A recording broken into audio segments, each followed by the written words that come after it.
अनिका रोहित के दूसरे कंधे की तरफ जाकर उस पर अपना सिर रखकर लेटी हुई थी और कहती है, अब बताओ तुम्हारी जरूरी बात। रोहित कहता है, रिया को मनाली वाले घर की सारी किताबें चाहिए। इससे पहले कि रोहित आगे कुछ कहता, अनिका कहती है, आगे कुछ कहने की जरूरत नहीं है। मुझे अच्छी तरह पता है कि तुम दोनों बाप बेटी के बीच क्या खिचड़ी पक रही है। हेलो गाइज, हमारे यूट्यूब चैनल पर आपका स्वागत है। अगर आपको वीडियोस पसंद आ रही हैं तो प्लीज़ लाइक करें, कमेंट करें और शेयर करें। अगर आपने चैनल को अभी तक सब्सक्राइब नहीं किया है तो प्लीज़ चैनल को सब्सक्राइब करें। अनिका कहती है, अपनी बेटी से कह देना कि उसके डैडी ने उसकी मम्मा से बात करके मना लिया है, उसे किताबें मिल जाएंगी। फिर एक पल रुककर आगे कहती है, लेकिन तुम दोनों फिलहाल मुझे थोड़ा वक्त दो, उसके बाद ही तुम दोनों की डिमांड पूरी होगी। रोहित अनिका की बात पर झट से उसके सिर पर घूमते हुए कहता है, थैंक यू सो मच, वरना मुझे तो लगा था कि इस बार मैं तुम दोनों के बीच फंस ही गया हूँ। कुछ देर दोनों इसी तरह से बैठे रहते हैं। रोहित को अनिका के साथ इस तरह चुपचाप बैठकर वक्त बिताना बेहद पसंद था। अनिका रोहित के हाथ को अपने हाथ में लेकर उसकी हथेली पर अपनी उंगलियों से शरारतें करने लगती है, जिससे रोहित को मीठी गुदगुदी होने लगती है। रोहित कहता है, कभी कभी मुझे लगता है कि तुम्हारी याददाश्त का जाना एक अच्छा इंसिडेंट था। इसी बहाने मुझे मेरी अनिका का वक्त और प्यार दोनों मिल पा रहे हैं। फिर एक पल रुककर आगे कहता है, हाँ, ये भी सच है कि ये सबसे ज्यादा तकलीफ दे मेरे लिए ही था। मुझे अभी भी जब कभी ये बात याद आ जाती है कि तुम मुझे तलाक देने के लिए तैयार थी तो मेरी रूह कांप जाती है। रोहित की बात सुनकर अनिका के चेहरे पर मुस्कान आ जाती है और वो रोहित के जिस हाथ से खेल रही थी उसी हाथ को अपने दोनों हाथों में लेकर सीने से लगा लेती है, फिर अपनी आंखें बंद कर लेती है। रोहित को अनिका की इन हरकतों से बेहद सुकून मिल रहा था। रोहित अच्छी तरह जानता था कि अनिका शब्दों में प्यार जताना नहीं जानती थी, उसकी केवल इन्हीं हरकतों से उसके प्यार को समझा जा सकता है। रोहित अपने दूसरे हाथ को अनिका के चेहरे पर रख लेता है और कहता है, I love you so much Anika, तुम्हारे बिना मैं अपनी जिंदगी की कल्पना भी नहीं कर सकता। अनिका ना तो खुद शब्दों में प्यार जताती थी और ना ही कुछ ज्यादा देर तक ऐसी स्थिति को संभाल पाती थी। कुछ ही पलों बाद वह बात को बदलते हुए कहती है, मुझे तुमसे प्रीति के बारे में बेहद ज़रूरी बात करनी है। मैं कब से इंतज़ार कर रही थी कि आज तुम तो इस प्रॉब्लम को तुम्हारे साथ डिस्कस करूं। अनिका अभी भी उसी पोजीशन में बैठी हुई थी। अब रोहित भी अपना सिर अनिका के अपने कंधे पर रखते हुए सिर की तरफ झुका लेता है और कहता है, बताओ, मैं सुन रहा हूँ। अनिका कहती है, तुम अच्छी तरह जानते हो, प्रीति के पास अपना परिवार कहने के लिए हम सबके अलावा और कोई नहीं। प्रीति अब इतनी बड़ी हो चुकी है कि अब वो अपना खुद का एक नया परिवार बना सके जिसे वो अपना कह सके। रोहित अनिका की बात ध्यान से सुनते हुए लगातार अपने हाथों की उंगलियों को अनिका के सिर के बालों में हल्के हल्के से घुमा रहा था। अनिका आगे कहती है, हमें उसकी शादी के बारे में सोचना चाहिए।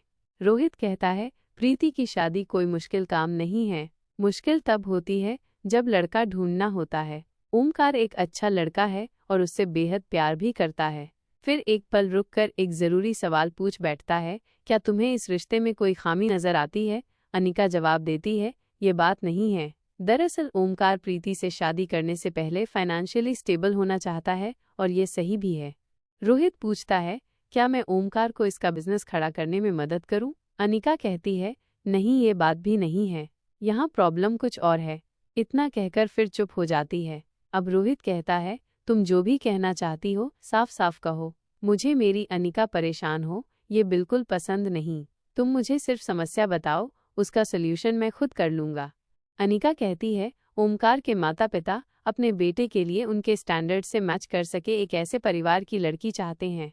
सनी का कमरा मारवा हाउस। मुक्ता का ये मैसेज पढ़ने के बाद कि मुक्ता ने अपनी फ़ोन की सेटिंग चेंज की है ताकि सनी उसकी फ़ोटो देख सके। सनी को बिल्कुल भी अच्छा नहीं लगता। वो मन ही मन सोचता है, सनी मन ही मन बुदबुदाता है, मुझे उस लड़की की सूरत ही नहीं देखनी जिसमें दिल नाम की कोई चीज़ ही ना हो। अनजाने में ही वो एक ऐसी लड़की से नफरत करने लगा था जिससे वो पहले कभी मिला ही नहीं था। फिर सनी अपना लैपटॉप उठाकर कुछ काम करने बैठ जाता है, लेकिन काम करते हुए भी उसके दिमाग में मुक्ता के भेजे हुए मैसेज लगातार घूम रहे थे। तभी वो सोचता है, बात सही ही है, अगर मैं उस लड़की की फ़ोटो देख लूँगा तो उसे पहचानने में आसानी होगी। अब जब ये सोच लिया है कि हमें उससे मिलना है तो मिलने के बाद भी उसकी सूरत देखनी ही होगी। जब सूरत देखनी ही है तो पहले देखने में भी क्या बुराई है। तभी सनी के मन में एक और ख्याल आता है, अब ये बात हर तरह से 100% कन्फर्म हो गई है कि ये लड़की अच्छी तरह जानती है कि मुझे बीती बातें याद नहीं हैं। मैं इसका चेहरा भी भूल चुका हूँ। ये सोचकर सनी अपना फ़ोन उठाता है और मुक्ता की डेस्कटॉप फोटो देखने के लिए मुक्ता की डीपी पर क्लिक करता है।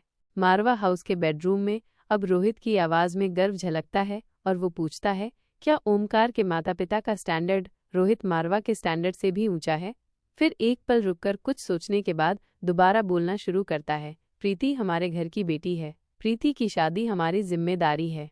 ये शादी उनकी सोच से कई गुना ज्यादा बेहतर होगी। उनसे कह दो कि निश्चिंत रहें। रोहित मारवा अपनी पत्नी अनिका गुलेरिया के साथ खुद कन्यादान करेगा। फिर अपनी आवाज को सामान्य करते हुए मुस्कुराकर कहता है, या फिर अब तुम यह चाहती हो कि हम दोनों लड़की के माँ बाप बनकर रिश्ता लेकर जाएं? रोहित की बात पर अनिका को हंसी आ जाती है। फिर एक पल रुककर वो आगे कहती है, अभी ओमकार शादी करने के लिए पूरी तरह से तैयार नहीं है। ऐसी स्थिति में उन लोगों से बात करने का क्या फायदा? लेकिन अगर उनसे बात नहीं की तो वह प्रीति को नुकसान पहुंचाने की कोशिश करेंगे। रोहित कहता है, वो तो बात इतनी आगे निकल चुकी है, पर मेरी अनिका को चिंता करने की कोई ज़रूरत नहीं है। पहली बात तो ये है कि रोहित मारवा की कस्टडी में वो प्रीति को कभी भी नुकसान नहीं पहुंचा सकते।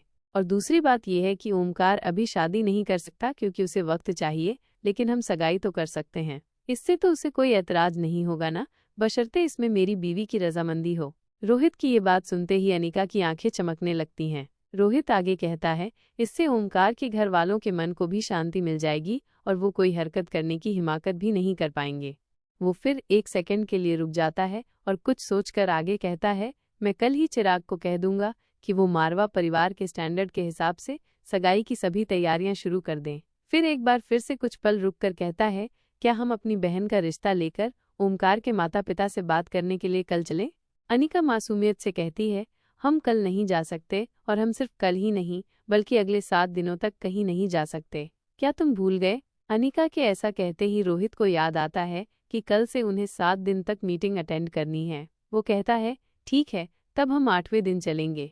अनिका कहती है, ये दोनों के लिए एक बड़ा सरप्राइज होगा।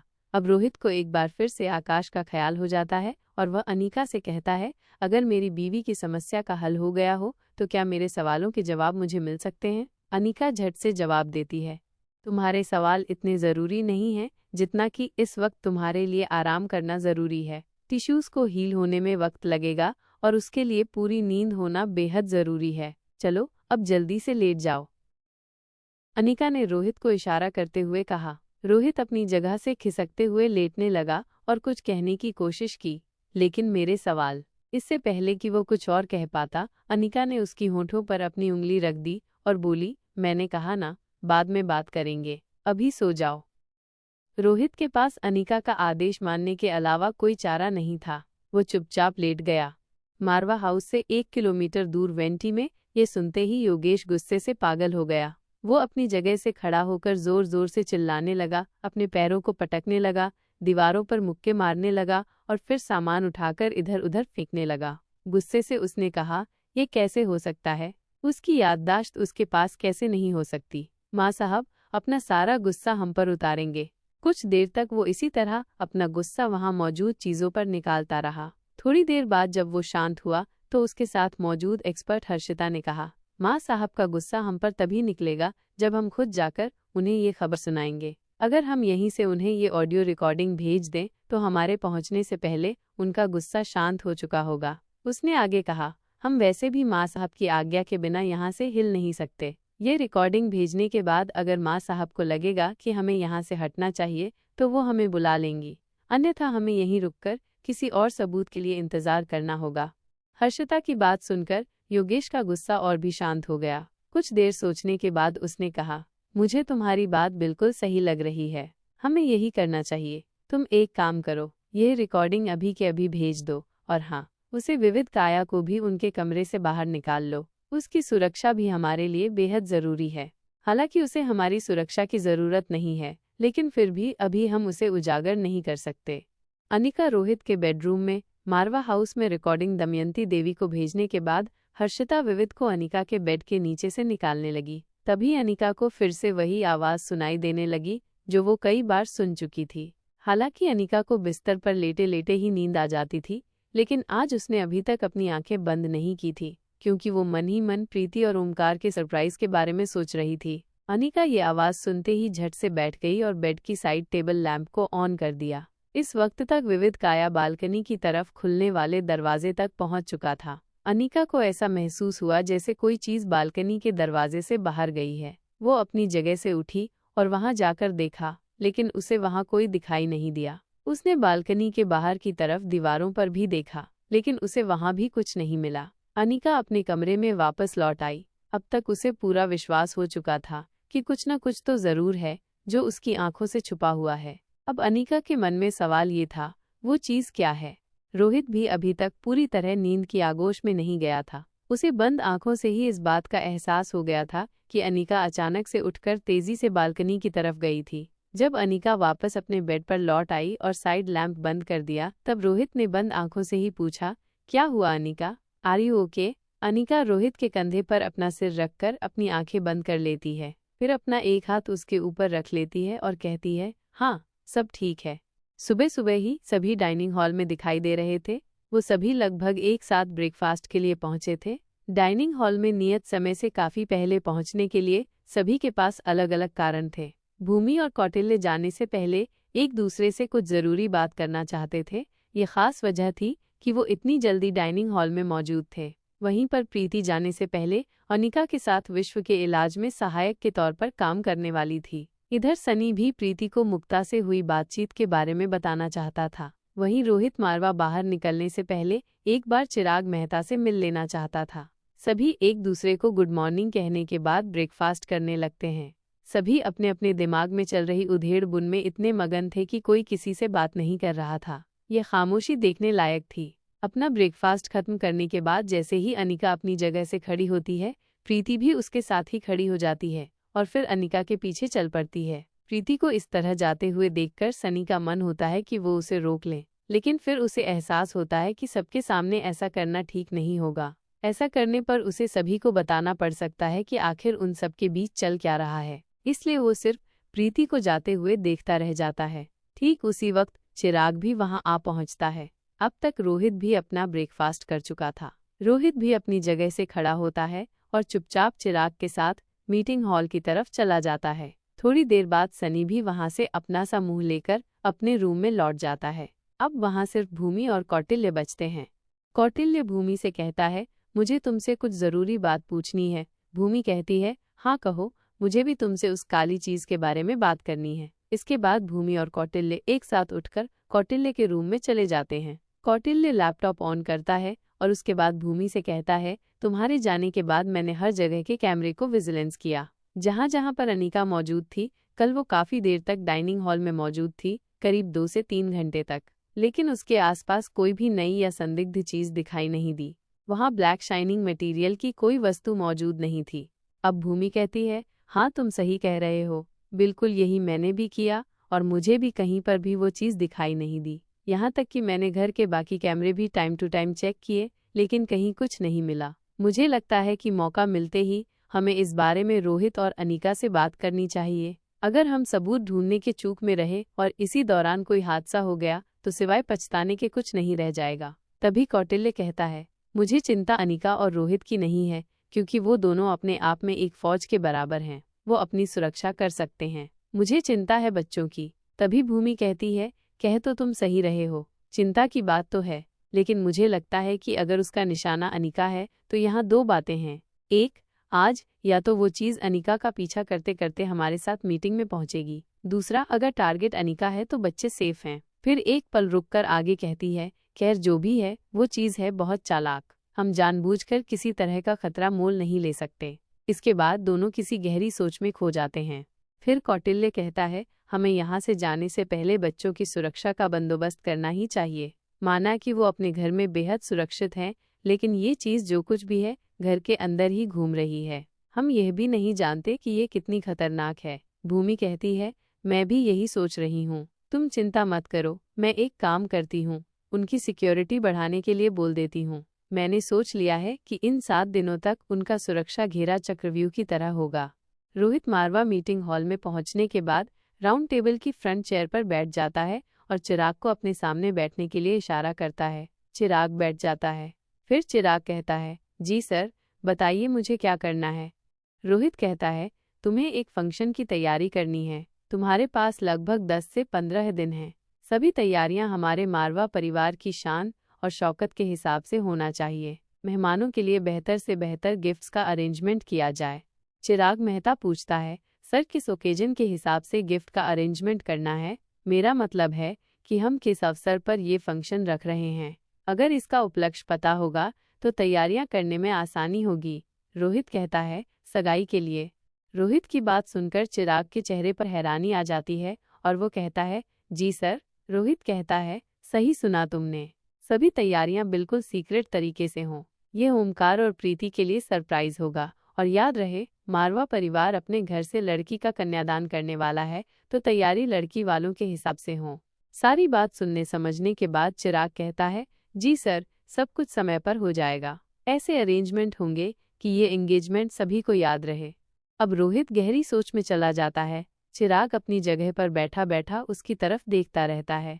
कुछ देर बाद रोहित चिराग से कहता है, ये बताओ कि वो पीक पॉइंट कौन सा होगा जब एक लड़के के माता पिता अपने बेटे की पसंद की लड़की को उसकी जिंदगी से बाहर करने के लिए किसी भी हद तक जाने के लिए तैयार हो जाएंगे।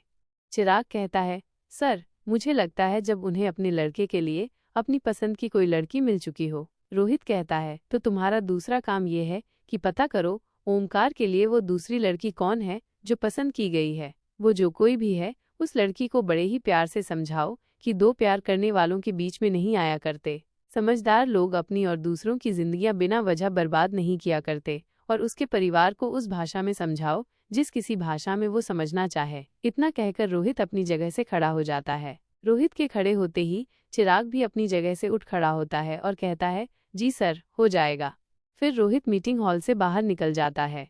अनिका किसी भी बात को लेकर जरा भी परेशान हो, रोहित को ये हरगिज बर्दाश्त नहीं था। जब अनिका ने कह दिया था कि प्रीति उसकी बहन जैसी है, तो अब रोहित के लिए भी बहन ही थी। अब सब कुछ उसी रीति में होने वाला था जैसे रोहित की अपनी बहन के लिए किया जाता। अब रोहित मारवा ये बात जल्द से जल्द आयशा मारवा को बता देना चाहता था, क्योंकि वो अच्छी तरह जानता था कि अगले 7 दिनों तक उसका शेड्यूल बेहद बिजी होने वाला है। वो मीटिंग हॉल से निकलकर सीधा आयशा मारवा के पास पहुंच जाता है। आयशा मारवा इस वक्त अपने घर के नौकरों की बड़ी फौज से घिरी हुई थी। आयशा एक चेयर पर बैठी हुई थी और बाकी सभी नौकर उसके आगे और पीछे अपने हाथ बांधे खड़े थे। जब रोहित वहां पहुंचता है तो उसे केवल आयशा मारवा की आवाज सुनाई देती है। इस वक्त इतनी गंभीर मुद्दे पर बात चल रही थी कि किसी भी नौकर को इस बात की आहट तक नहीं होती है कि रोहित मारवा उनके पीछे ही खड़ा है। रोहित भी ऐसा गंभीर माहौल देखकर चुपचाप अपनी पीठ फेरकर वहीं एक कोने में खड़ा हो जाता है। अब उसे भी ऐसा लगता है कि वो भी जाने कि घर में ऐसा कौन सा मुद्दा उठ खड़ा हुआ है कि इतनी सुबह सुबह आयशा के सामने सबकी पेशी और पैरवी हो रही है। आयशा बड़े ही आराम से समझाते हुए कहती है, भूत जैसी कोई चीज नहीं होती, और अगर होती तो अब तक इस घर के कितने नौकर उसका आहार बन चुके होते। बताओ, क्या आज तक कभी ऐसा हुआ है? क्या इस घर में किसी भी सदस्य को या किसी भी एम्प्लॉय को या सर्वेंट को किसी भी तरह की कोई समस्या हुई है? किसी के भी मुंह से कोई आवाज नहीं निकलती। आयशा के सवाल पर सब सिर्फ अपनी गर्दन नाम में हिला देते हैं। आयशा कहती है, सबसे पहले मुझे बताओ कि यह बात उठी कैसे। आयशा का सवाल सुनकर सभी एक दूसरे की शक्ल देखने लगते हैं। किसी की हिम्मत नहीं होती कि कोई जवाब दे। आयशा उन सभी को देखकर समझ जाती है कि यह समस्या इस तरह हल नहीं होने वाली है। इसीलिए वो पूछती है, कांत, तुम बताओ, तुम्हें यह बात कैसे पता चली? कांत बिना कुछ कहे चमेली की तरफ देखने लगता है। जब आयशा मारवा चमेली की तरफ देखती है तो चमेली पुष्पा की तरफ देखने लगती है। जब आयशा मारवा पुष्पा की तरफ देखती है तो पुष्पा अपनी निगाहें हरिया की तरफ कर देती है और हरिया अपना हाथ रमेश की तरफ कर देता है। इस तरह से करते करते अंततः यह पता चल जाता है कि बात कहाँ से उठी। अब सुई घूम फिर कर राजपाल, चमनलाल और राम सिंह पर आकर रुकती है। उसके बाद अब आयशा उनकी तरफ देखती है तो वो सारा किस्सा कह सुनाते हैं। आयशा कहती है, मन के वहम का कोई इलाज नहीं, हमें अपने डर पर खुद ही जीत हासिल करनी होती है। ठीक है, लोगों ने चाबियां वापस नहीं रखी थी, इसलिए मेज बाहर नहीं आ सकती थी, लेकिन तुम्हारी चाबियों के अलावा भी चाबियां और भी हैं जो ज़रूरत के समय इस्तेमाल की जाती हैं। हो सकता है कि किसी ने मास्टर चाबी का इस्तेमाल करके उसमें से मेज बाहर निकाली हो। तुम सभी लोग यहीं रहते हो, लेकिन काफ़ी सारे लोग ऐसे भी हैं जो शिफ्ट के हिसाब से मारवा हाउस में आते हैं। उनमें से किसी ने ऐसा किया होगा और तुम खामखा ही डर रहे हो और सबको डरा भी रहे हो। तभी एक नौकर दबी हुई आवाज में कहता है, मैडम जी, हमें विश्वास है कि यहाँ कोई भूत नहीं है, लेकिन लोगों की बुरी नज़र तो हर जगह होती है, इसलिए ये उल्टी पुल्टी चीज़ें हो रही हैं। आप एक पूजा रखवा लीजिए ताकि हम सभी के मन से जो थोड़ा बहुत बचा हुआ डर है वो भी निकल जाए। यह सुनकर आयशा मारवा अपना एक हाथ माथे पर रख लेती है कि इतना समझाने के बाद भी घूम फिरकर सुई वहीं आ गई। रोहित चाहता था 2 टूक में इस बात को खत्म कर सकता था, लेकिन यह उसके अंतर्गत आने वाला क्षेत्र नहीं था, इसलिए चुप रह जाना ही उचित समझता है। तभी एक दूसरी नौकर कहती है, मैडम, कोई बचा हुआ डर हमारे मन में नहीं है, लेकिन बीच बीच में पूजा पाठ रखवाने से वातावरण सकारात्मक और शुद्ध रहता है, इसलिए आप पूजा रखवा लीजिए। इसी बहाने घर में छोटा सा फंक्शन भी हो जाएगा और वातावरण के साथ साथ सबके दिमाग की भी शुद्धि हो जाएगी। उसकी बात सुनकर बाकी सभी नौकर हंसने लगते हैं। आयशा कहती है, ठीक है, अगर तुम लोगों को इसी से तसल्ली मिलती है तो हम पूजा भी रखवा लेंगे। अब जाओ और जाकर सब अपने अपने काम पर लग जाओ। सभी नौकर वहां से अपने अपने काम पर लौट जाते हैं। तब रोहित आयशा के सामने आ खड़ा होता है। रोहित को देखकर आयशा अपनी जगह से उठ खड़ी होती है और मुस्कुराते हुए मजाक के अंदाज में कहती है, मुझे पूरा विश्वास है कि कम से कम मेरा बेटा तो इस वक्त भूत पूजा या किसी फंक्शन के बारे में बात करने नहीं आया है। रोहित मुस्कुराते हुए कहता है, नहीं माँ, भूत के बारे में बिल्कुल भी नहीं। फिर पूछते हुए कहता है, ये सब क्या था माँ? आयशा कहती है, तुम इन सब बातों पर ध्यान मत दो। इतने बड़े बड़े घरों में ऐसी छोटी मोटी घटनाओं का होना सामान्य बात है। ये सब मुझ पर छोड़ दो। तुम उन बातों पर ध्यान दो जो तुम्हारा ध्यान देने लायक हैं। ऐसा कहते हुए आयशा और रोहित आगे की तरफ बढ़ जाते हैं। फिर जहां वो दोनों तसल्ली से बात कर सके वहां जाकर सोफे पर बैठ जाते हैं। आयशा कहती है, रोहित मारवा इतनी सुबह सुबह अपनी माँ को ढूंढते हुए आया है तो जरूर बात कुछ विशेष होगी। कहो मेरा बेटा क्या कहना चाहता है? रोहित कहता है, माँ, यही कोई 2 हफ्ते के बाद घर में एक सगाई फंक्शन है और वो सब आपको ही देखना है। मैंने चिराग को बोल दिया है, बाकी आप देख लीजिएगा। फिर अपनी बात को आगे बढ़ाते हुए कहता है, अगर आप चाहें तो ये पूजा भी उसी वक्त रखवा सकती हैं। आयशा आश्चर्य से रोहित की तरफ देखती है। फिर कुछ पल रुककर रोहित से कहती है, अब सस्पेंस बनाकर रखोगे या आगे भी बताओगे कि किसकी सगाई है? इसके बाद रोहित सारी बातें विस्तार से आयशा को समझा देता है। आयशा रोहित के सिर पर हाथ रखते हुए कहती है, अच्छी बात है, तुम्हारा सरप्राइज एक सरप्राइज ही रहेगा। निश्चिंत रहो, सब कुछ अच्छे से हो जाएगा। ऐसा कहकर आयशा अपनी जगह से खड़ी होती है और अभी मुझे बहुत काम है कहकर वहां से चली जाती है। रोहित भी वापस अनिका के पास पहुंचने के लिए लौट जाता है ताकि वो आज की मीटिंग के लिए निकल सके। वापस जाते हुए न जाने क्यों रह रहकर उसके दिमाग में नौकरों की कही हुई बातें घूमने लगती हैं। उसके मन में ये ख्याल पैदा होता है कि आजकल घर में ये क्या चल रहा है। कभी भी कोई भी चीज़ कहीं से गायब हो जाती है और फिर कहीं पर भी प्रकट हो जाती है। फिर मीटिंग की जल्दी में वो इन सबको दिमाग से एक तरफ करते हुए तैयार होने के लिए चला जाता है। दमयंती देवी का किला। दमयंती देवी अब तक वो रिकॉर्डिंग सुन चुकी थी और अपने दोनों हाथ पीछे करके अपने बड़े बड़े कदमों से लगातार इधर से उधर टहलते हुए कुछ सोच रही थी। रुद्रमा देवी भी उसके पास ही खड़ी थी। कुछ देर बाद दमयंती देवी अपनी ओढ़नी को पीछे की तरफ धकेलते हुए वहां टंगे हुए झूले पर बैठ जाती है। फिर रुद्रमा देवी की तरफ देखते हुए कहती है, चलो मान लिया कि उस अनिका की याददाश्त चली गई है, लेकिन इस ऑडियो से ये साबित नहीं होता कि अभी तक उसकी स्मरण शक्ति वापस नहीं आई है। आपने सुना ना उस रोहित मारवा ने क्या कहा कि वो तलाक देने वाली थी लेकिन लिया नहीं।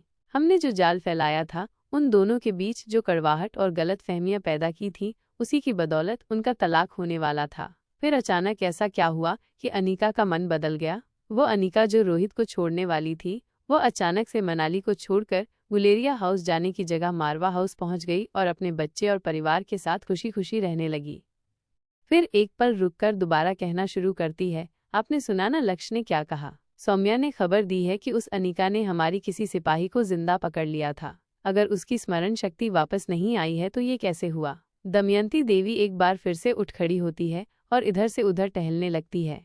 अब रुद्रमा देवी कहती है, मान लिया कि अनिका ने रोहित मारवा को नहीं छोड़ा और हमारी एक सिपाही को भी जिंदा पकड़ लिया गया, लेकिन इससे ये साबित नहीं होता कि उसकी स्मरण शक्ति वापस आ गई है। इससे पुख्ता स्तर पर केवल इतना ही साबित होता है कि उसकी याददाश्त शक्ति गई थी, किंतु वापस आई है या नहीं, इस विषय में अभी कुछ संदेह है।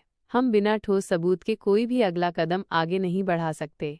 हमारी जल्दबाजी और लापरवाही पहले ही हमारे साम्राज्य को अच्छे खासे झटके दे चुकी है। मैं भी चाहती हूँ कि जो तुम सोच रही हो वही सच हो, लेकिन तुम्हारे इस सच को सोच की नहीं, प्रमाण की आवश्यकता है। जहाँ तक रोहित से अलग नहीं होने की बात है, तो हम सभी जानते हैं रोहित मारवा का प्रेम अनिका के लिए गंगा सा पवित्र है, समुद्र सा गहरा है।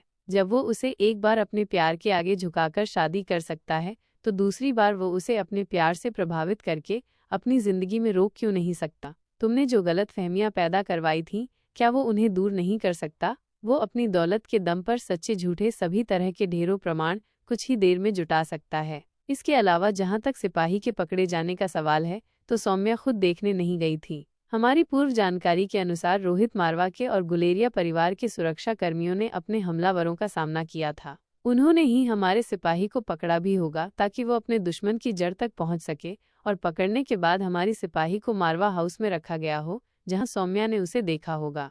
दमयंती देवी नाराज होते हुए कहती है, अब छोड़ो इन सब बातों को और संक्षेप में बताओ कि कहना क्या चाहती हो। रुद्रमा देवी कहती है, अनिका की याददाश्त शक्ति का सत्य और कोई जानता हो या न जानता हो, वह खुद जरूर जानती है। इसलिए यह सच उसी के मुंह से उगलवाने का कोई न कोई तरीका जरूर होगा। उसके किसी अपने को कैद में लिया जाए। दमयंती देवी अपनी आवाज को कड़ा करते हुए कहती है, कोशिश की थी श्रेया को कब्जे में लेने की, उसका क्या परिणाम हुआ ये आप जानती ही हैं। उसके बाद भी फिर वही बात।